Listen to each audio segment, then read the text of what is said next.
Dari topik pilihan kita beralih ke informasi emiten pilihan pemirsa. PT Trimegah Bangun Persada Tbk atau NCKL telah merampungkan dan meresmikan operasional pabrik nikel sulfat pertama di Indonesia. NCKL juga memastikan akan memulai kegiatan ekspor di bulan ini.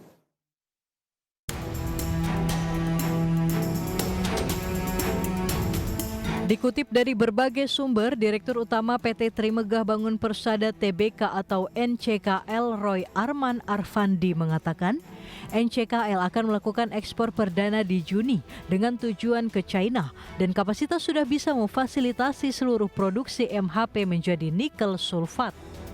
Selain itu, pabrik sudah bisa beroperasi dengan kapasitas penuh mulai Juni hingga Juli tahun ini, sehingga kemungkinan akan ada margin tambahan untuk perseroan. Pabrik yang dibangun di Pulau Obi ini digadang-gadang akan menjadi pabrik nikel sulfat pertama di Indonesia, sekaligus menjadi yang terbesar di dunia. NCKL akan terus melakukan penyempurnaan dan meningkatkan kapasitasnya hingga mencapai 240.000 metrik ton per tahun dengan kandungan nikel metal 54.000 ton per tahun. Sebelumnya, pengoperasian pabrik nikel sulfat milik NCKL melalui anak usaha PT Halmahera Persada memberikan angin segar terutama dalam pengembangan industri baterai kendaraan listrik karena produk yang dihasilkan bisa diolah menjadi prekursor. Tak hanya menghasilkan nikel sulfat, hilirisasi dan pemurnian produksi bauran nikel dan kobalt atau MHP juga akan menghasilkan kobalt sulfat yang merupakan material inti pembuatan katoda sumber energi baru, yaitu baterai kendaraan listrik. Berbagai sumber IDX Channel.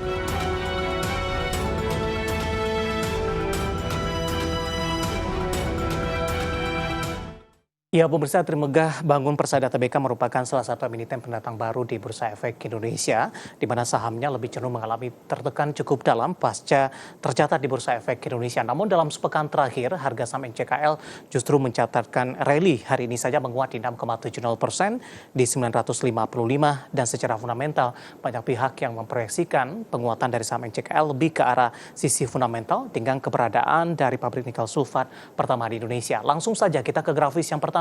Kita akan coba lihat bagaimana pergerakan saham NCKL di sepanjang perdagangan hari ini. Dibuka di sesi pertama pada pagi tadi di 895, kemudian mengalami penguatan di 910, bahkan hari ini sempat menyentuh ke level tertingginya di 990. Namun level ini tidak mampu dipertahankan meskipun NCKL masih bergerak di zona hijau, tapi penguatannya lebih ke arah terbatas. Di penutupan sesi pertama pada siang tadi ditutup di 960 dan pembukaan sesi kedua di 955. Beberapa menit jelang penutupan sesi kedua hari ini, NCKL tidak bergerak kemana-mana dan masih bertahan di level 955 menguat di 6,70%. Level terendah di 895, level tertinggi di 990. Kita bergeser ke grafis selanjutnya, kita akan coba lihat bagaimana pergerakan saham NCKL di beberapa bulan terakhir, terutama sejak melakukan IPO di Bursa Efek Indonesia. Dapat Anda saksikan juga di layar televisi Anda. Kita ke grafis selanjutnya. Harga IPO di 1.250, kemudian penutupan sesi kedua ketika IPO dilakukan di 1.320. Di sepanjang perjalanannya, posisi dari NCKL sempat menyentuh ke level tertinggi di 1460, 5 Mei tertekan, bahkan di 30 Mei ini sudah meninggalkan level 1000-an, tepatnya di level 775, dan ini merupakan level terendah pasca tercatat di Bursa Efek Indonesia. Kemudian di perdagangan Juni, pemirsa, saham NCKL mencoba untuk bangkit, terutama dalam sepekan terakhir, lebih cenderung mengalami penguatan dan hari ini 6,70%. Nah, bagaimana dari sisi valuasi? Apakah masih menarik atau tidak?